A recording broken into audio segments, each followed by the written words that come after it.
दो सांपों की कहानी। बहुत समय पहले की बात है। एक नगर में देवशक्ति नामक राजा रहा करता था।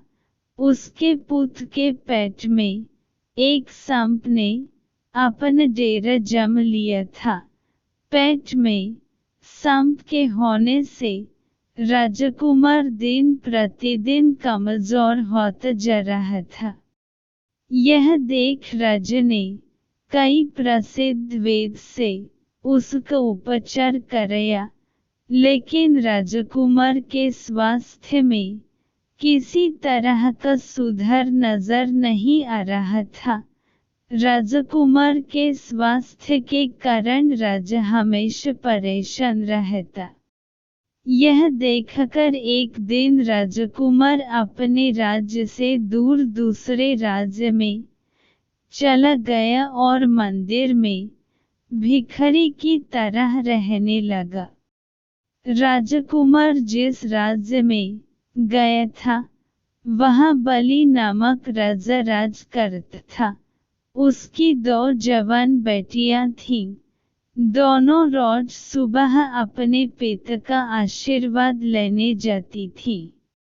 एक सुबह दोनों में एक बेटी ने राजा को प्रणाम करते हुए कहा, महाराज की जय हो, आपकी कृपा से ही संसार में सब सुखी हैं। वहीं दूसरी बेटी ने कहा, महाराजा, ईश्वर आपको आपके कर्मों का फल दे। यह सुनकर राजा क्रोधित हो जाता है और मंत्रियों को आदेश देता है, कठोर शब्द बोलने वाली इस लड़की की शादी किसी गरीब लड़के के साथ कर दो, ताकि ये अपने कर्मों का फल स्वयं चख ले। राजा के आदेश के चलते मंत्री मंदिर के पास बैठे भिखारी से उसकी शादी कर देते हैं। वह भिखारी वही राजकुमार था जिसके पेट में सांप ने डेरा बना रखा था। राजकुमारी उसे ही अपना पति मानकर सेवा करने लगती है।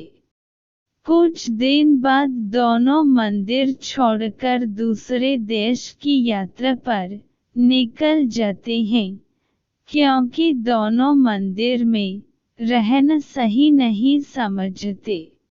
सफर के दौरान रास्ते में राजकुमार थक जाता है और एक पेड़ के नीचे विश्राम करने लगता है। राजकुमारी पास के गांव से भोजन लाने के लिए चली जाती है। जब वह वापस आती है तो सोए हुए पति के मुंह से एक सांप को निकलते देखती है। साथ ही पास के एक बिल से भी सांप निकलता है। दोनों सांप बात करने लगते हैं, जिसे छिपकर राजकुमारी सुन लेती है। एक सांप कहता है, तुम इस राजकुमार के पेट में रहकर इसे तकलीफ क्यों दे रहे हो? साथ ही तुम खुद के जीवन को भी खतरे में डाल रहे हो। अगर किसी ने राजकुमार को जीरा और सरसों का सूप पिला दिया तो तुम्हारी मृत्यु हो जाएगी। फिर राजकुमार के मुंह से निकला सांप कहता है, तुम इस बिल में रखे सोने के घड़ों की रक्षा क्यों करते हैं, जो तुम्हारे किसी काम के नहीं हैं? अगर किसी को इन घड़ों के बारे में पता चल गया तो वो बिल में गर्म पानी या गर्म तेल डालकर तुम्हारी जान ले लेगा। थोड़ी देर बाद दोनों सांप अपनी अपनी जगह वापस चले जाते हैं, लेकिन राजकुमारी दोनों सांपों के रहस्य को जान चुकी थी। इसलिए राजकुमारी पहले राजकुमार को भोजन के साथ जीरे और सरसों का सूप पिला देती है। इसके कुछ समय बाद राजकुमार ठीक होने लगा।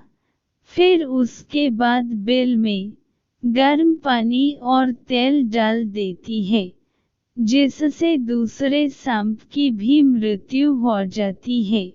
इसके बाद बिल में रखे सोने से भरे घड़े को बाहर निकलकर दोनों अपने शहर लौट जाते हैं। राजा देवशक्ति अपने बेटे और उसकी पत्नी का धूमधाम से स्वागत करता है।